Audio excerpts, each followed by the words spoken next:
பிதா குமாரன் பரிசுத்தாவின் பேராலே அவன் கிறிஸ்துவுக்குள் மிகவும் பிரியமானவர்களே, லூக்கா எழுதின சுவிசேஷம் அதிகாரம் 6வது அதிகாரத்தில் 32வது வசனம்.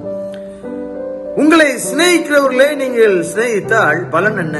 பாவிகளும் தங்களை சிநேகிக்கிறவர்களே சிநேகிக்கிறார். நம்ம எப்படி இருக்கிறோங்க? அது எப்படி பிரதர்? என் கூட சண்டை போட்ட நான் பேசவே மாட்டேன், அவங்க நான் ஒதுக்கி வைத்து விடுவேன்.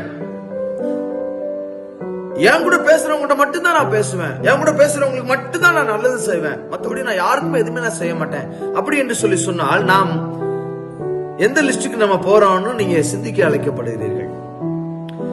நான் எல்லாருக்கும் உதவி செய்ய வேண்டும், அப்பேற்பட்ட பிள்ளையாக வாழ வேண்டும் என்று சொல்லி ஆண்டவர் ஆசைப்படுகிறார்.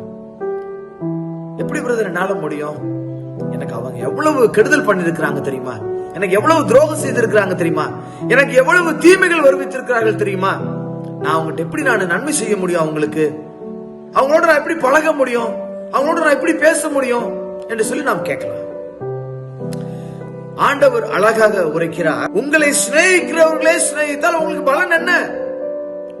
அப்ப நம்முடைய விரோதிகளை, நமக்கு கெடுதல் செய்தவர்களை, நமக்கு விரோதமாக நம்மளை பற்றி குறைவாக பேசினவர்களை சிநேகிக்க முடியுமா என்ற ஒரு கேள்வி நமக்குள்ளாக வருகிறது. நாம் அப்படிப்பட்டவர்களையும் சிநேகிக்க வேண்டும் என்று சொல்லி ஆண்டவர் நமக்கு கட்டளை தருகிறார். அப்படிப்பட்டவர்களை நீங்க சிநேகிக்கின்ற பொழுது அவங்க ஒண்ணு மனம் திரும்புவதற்கான வாய்ப்பு அங்க அதிகம். ஐயோ, நம்ம எவ்வளவு அவனுக்கு கெடுதல் பண்ணோம், அவன் பாரு நம்மளுக்கு திருப்பி நமக்கு நல்லதே தான் செய்யறான். அப்ப அவன் கும்பிடுகிற தெய்வம் அது உண்மையுள்ள தெய்வமாக இருக்கிறது. அதனாலதான் அவன் நம்ம இவ்வளவு கெடுதல் செஞ்சாலும் நமக்கு நல்லது செய்கிறான் என்று சொல்லி அவர்கள் மனம் மாறுவதற்கான வாய்ப்பு அங்கே காணப்படுகிறது. நம்ம அவங்களுக்கான உதவி அங்க செய்யலன்னு வச்சுக்கோங்க, அவங்களும் நமக்கு கெடுதல் பண்ணிருக்காங்க, நம்மளும் மாறாக அவங்களை நம்ம சிநேகிக்காம அவங்களுக்கு நம்ம ஒரு கெடுதல் செய்கின்ற வேளையில அவங்களும் நம்மளும் ஒரே தட்டுல நம்ம இருப்போம். நாம் அப்பேற்பட்டவர்கள் அல்லவே, நாம் ஆண்டவருடைய பிள்ளைகள் அல்லவா? அவர்களை நேசிக்க நாம் அழைக்கப்படுகிறோம், அவர்களை சிநேகிக்க நாம் அழைக்கப்படுகிறோம். அவர்களை நாம் சிநேகிக்கின்ற பொழுது ஆண்டவருடைய முகம் நம் மீது அங்கு பிரகாசிக்கிறது. பாவிகள் அந்த மாதிரி செய்ய மாட்டாங்க.